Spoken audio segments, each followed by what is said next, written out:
Hello, thank you so much for taking the time to speak with me today. My name is Haque and I am a student of BRAC University.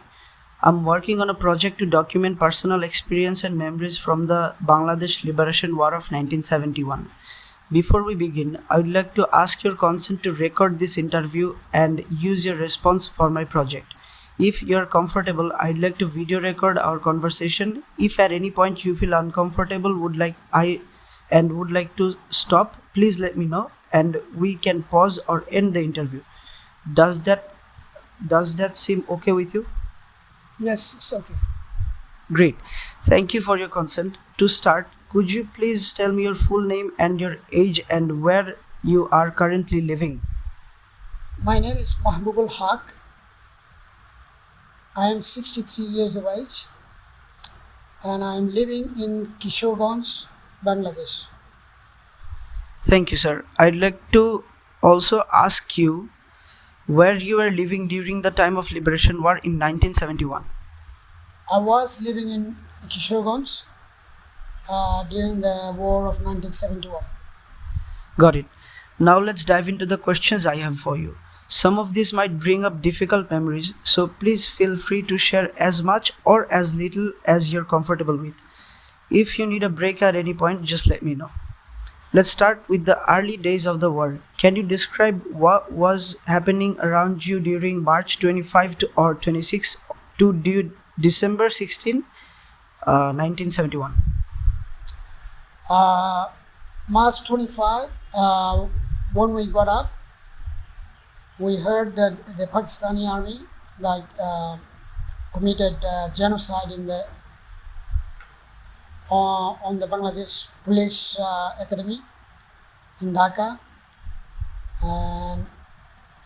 and they declared martial law, and they started committing genocide and killing people, and in order to take control of the then East Pakistan, and they brought about fear in the heart of the then Bangladesh people. So just to control the situation. Thank you for your response. When you first heard the war had started, did it seem inevitable to you? Had it been building up for a while, or did you feel that it was something? Did you feel it was a surprise?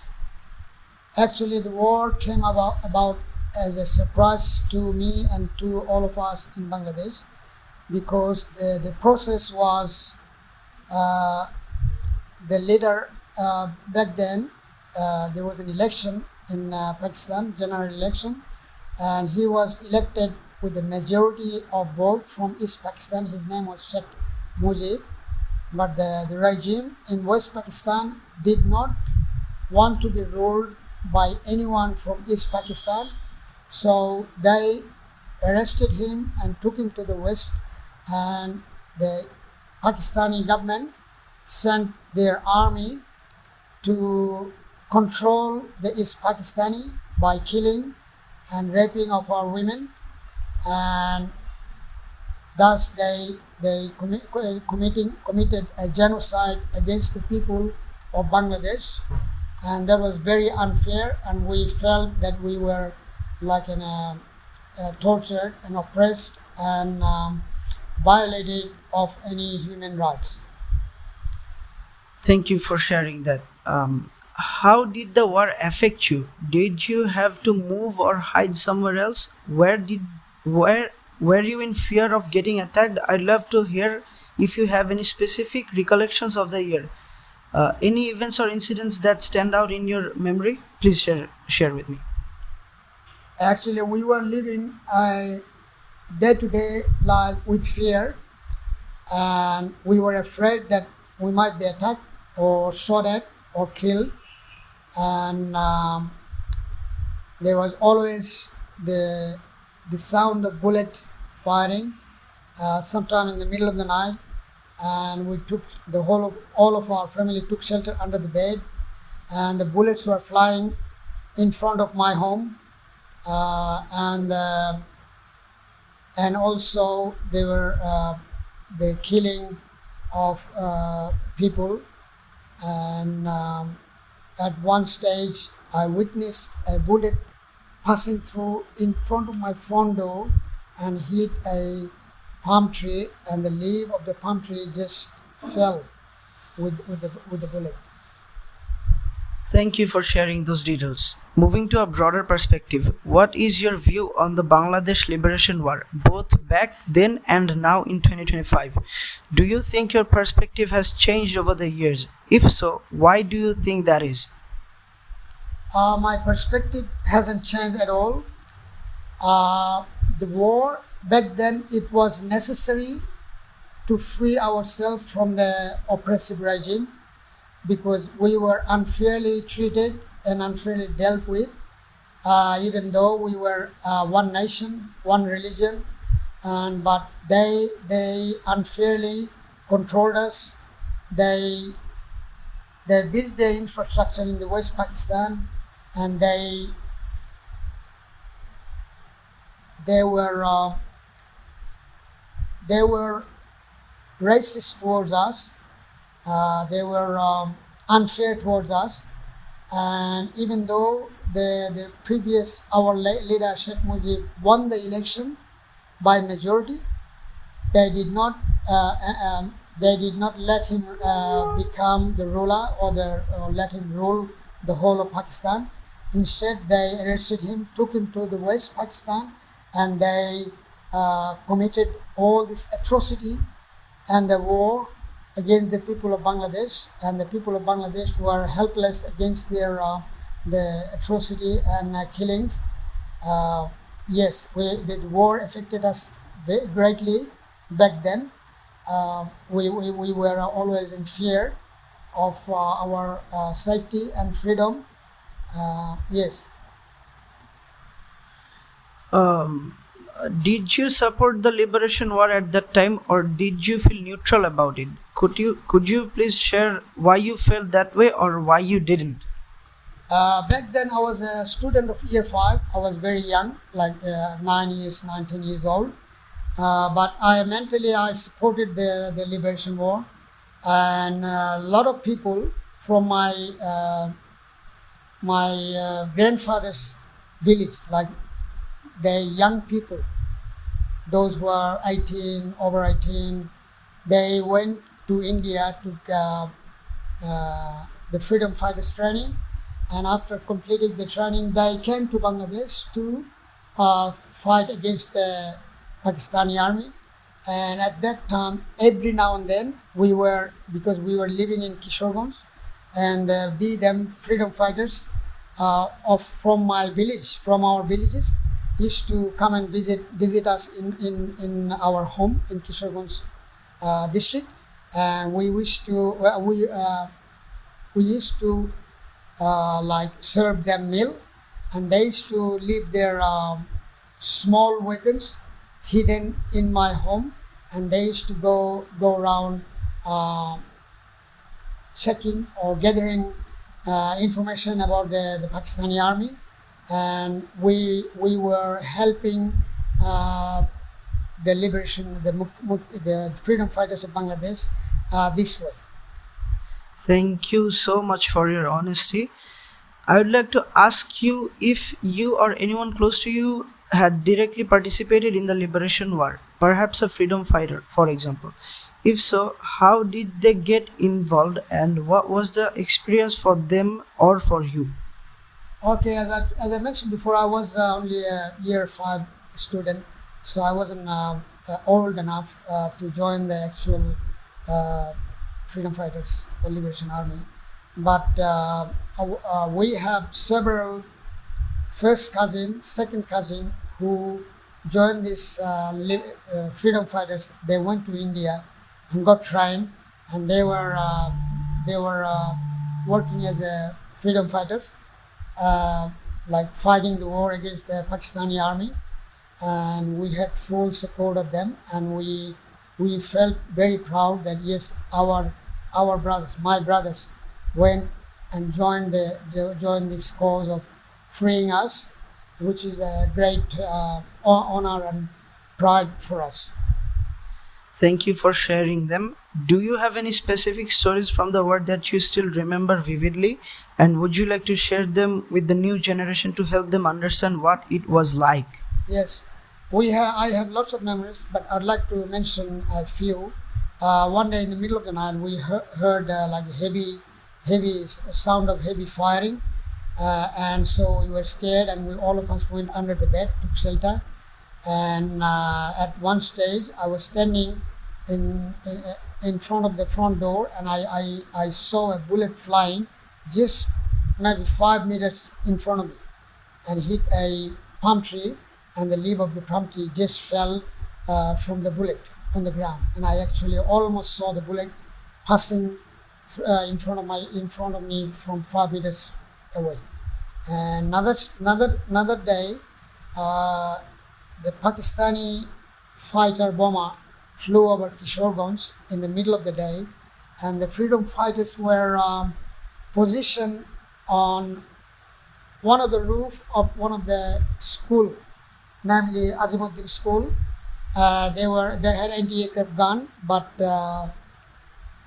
the anti-aircraft gun, he fired shots before his commander instructed him to do so. Thus, the Pakistani fighter jets were able to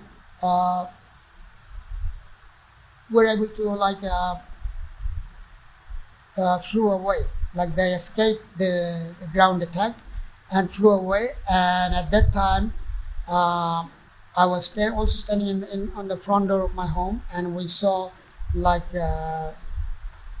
floods of people from the city center fleeing through the small passage of my home.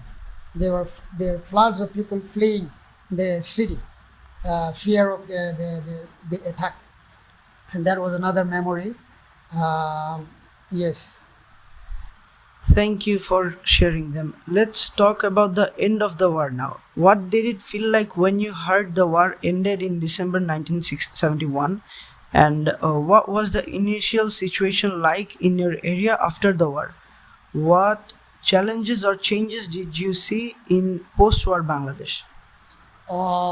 Actually, I was filled with great joy when we first heard the news of the independence. I was very excited, and the whole of my street, but they were very happy, very excited, and joyful, and they were celebrating. They were shouting "Joy Bangla" and all this. They were screaming and celebrating, and it was a happy moment. And we were hopeful that yes, we have freed ourselves from the oppressive regime, and inshallah we'll be able to live freely from any oppression or dictatorship. All this. It sounds like it was a transformative time. After the war ended, did you participate in or help with the reconstruction or any rebuilding efforts in Bangladesh in the early 1972? Actually, as I said, I was a student of year 5, but in 72 I was promoted automatically from year 5 to year 6, and at that time there were lots of flood and also famine in Bangladesh. So I did participate in the helping the people affected by the flood and the famine, and went in distributing charity like food and other emergency products to the needy people. Yes, thus I helped any way I could to the people of Bangladesh back then. Thank you so much for sharing that. Finally, I'd like to hear your thoughts on where Bangladesh stands today. In your opinion, have we been able to achieve a desired freedom and independence in this country after 53 years of liberation war? Why do you feel that way, or why not? Actually, I feel that yes, we have been free from the oppressive regime. Even though we were independent in 1971, we did not gain the true freedom that we were supposed to experience. Instead, we were again oppressed by our own people. by their dictatorship, by their by their corruptions, by their killings, kidnappings, and the law made by themselves, not which wasn't for the benefit of the common people, but was mainly for the benefit of them few. And I think the freedom of 2024, which was brought to us by the demonstrative students, it has brought about, or hopefully will bring about, true freedom to us, and freed us from the once again from the oppressive ruler who was a dictator to the max. And yes, and hopefully I'd like to, and I'm hopeful that I can live in this country with freedom and safety, and my next generation and our progenies would also like to feel that way, that this is a country where we can feel we can be proud of, and we can feel comfortable and live and grow here and serve the country instead of going overseas and sell our professionalism.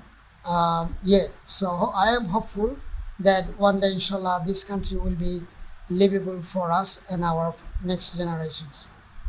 Thank you so much for sharing your experiences and thoughts with me. Your story is incredibly meaningful, and I'm grateful for the time you've taken to reflect on such an important part of your history. Before we wrap up, is there anything else you'd like to add, like any final thoughts or memories you'd like to share? Yes, I'd like to add something else also. Even though we were independent once again in 2024, but a great task lies ahead in the hands of this interim government, because even though we were independent and free, but the previous government has operated this country in such a way they have infiltrated almost every sector of the government department with their fascist regime, and they are being an obstacle to the development of this country, and they're being an obstacle, and they're trying their best from the day one to destabilizing this country with an evil plan and conspiracy, one after another. And thanks to the effort and patriotism of the great advisor of this nation, which is Professor Dr. Muhammad Yunus, he has tackled every conspiracy and evil plans of the previous fascist regime, one after another, but unfortunately it seems relentless. They seems to be never ending. They come after one another. In one plan fail, they bring up another plan, and this way they trying their hard to destabilize the country, to bring back about their old regime. But alhamdulillah, this the main man, Dr. Muhammad Yunus, he is a genius, Nobel laureate, and he has tackled the financial situation of Bangladesh. He has already brought this country to a plus situation, like as far as the reserve fund of Bangladesh, which stands now $25 billion, which is a record in the history of Bangladesh. Also remittance figure for the March 2025, it holds the record of Bangladesh history. That record amount of remittance has come into this country, and the remittance fighter is greatly helping this country to rebuild this country. And we have a leader of this nation, which is Dr. Professor Muhammad Yunus. He is so great. We do not even understand his capacity. We can only think of it, but he's so he's around the globe. About 113 university has a Yunus Center. Like all the uni students who are studying economics, business, or finance, they must be studying his principle of 3301 or 313 or whatever. and it is a great to know that we have a person who is in charge of this country, who doesn't need anything from this country, unlike the previous government and any government that in the power of Bangladesh within the last 53 years. They were there mainly to serve them, and the history says that they took the record amount of the currency from Bangladesh and left the country completely dry financially and broke. And but this person, the Professor Yunus, has tackled this financial issue, and he's almost there to turn the country around. And also he's working on the foreign policy of this country, and he is doing all he can internationally to tackle any issues that need attention, namely the water issues and the export and import issues, the treatment issues, the medical issues, and also in the defense sector. He is doing everything he can, and I think if this country, unlike some political group, they asking for general election, if he's given time, and I think he can turn this country around for the betterment of this country, and he can even take this country in the list of first nation country of the world. The way he's going, and no previous government has the capacity or the ability to bring this country turn around the way he is doing it, and or neither any party or the opposition has the willingness or the desire to do so. They will be there just to serve themselves. But this country, the advisor of the current Bangladesh now, he is very patriotic. He is a genius. He's doing everything he can to serve this country, and only for this country, just for the benefit, betterment of the people of this country. And this year the Eid has passed, and the people are saying that this has been the greatest Eid celebration and the greatest homecoming during the Eid leave. The people were in East to leave Dhaka to live for their hometown, and Dhaka experienced the greatest celebration of history of Bangladesh for the Eid al-Fitr. Like the previous, the Sultan, they used to celebrate the Eid, and they have celebrated even though there are some areas need great attention, like mainly law and order. Hopefully the government is coming around. They will be tackling this issue, but it's only 7 months after the second liberation. And so in my opinion, if the current government is given time and opportunity, he will do his best to make this country a golden country, like the Sheikh Mujib used to say, we will be making this country a Sonar Bangla, the golden country. And I believe this current government, the head of the state, he has the intuition, intelligence, and he is a genius, and he has the capacity to bring about goodness for this country, and he is able to do so, and he is already doing it. He has shown it. People are experiencing it, and they are also saying that they are hopeful if this country can keep on going like this, it can be the free and golden country once we fought for, and one we hope for, and hopefully one will be our next progeny would be loving, and they would like to serve this country, and they will not be going overseas to sell their professionalism. Instead they will be serving this country, and once again this country hopefully will be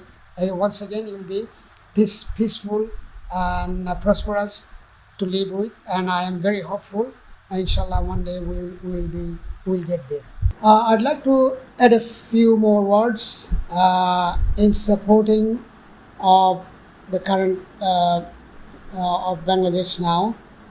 I am an Australian national, Australian citizen, and also a Bangladesh citizen by birth. I hold a dual citizenship.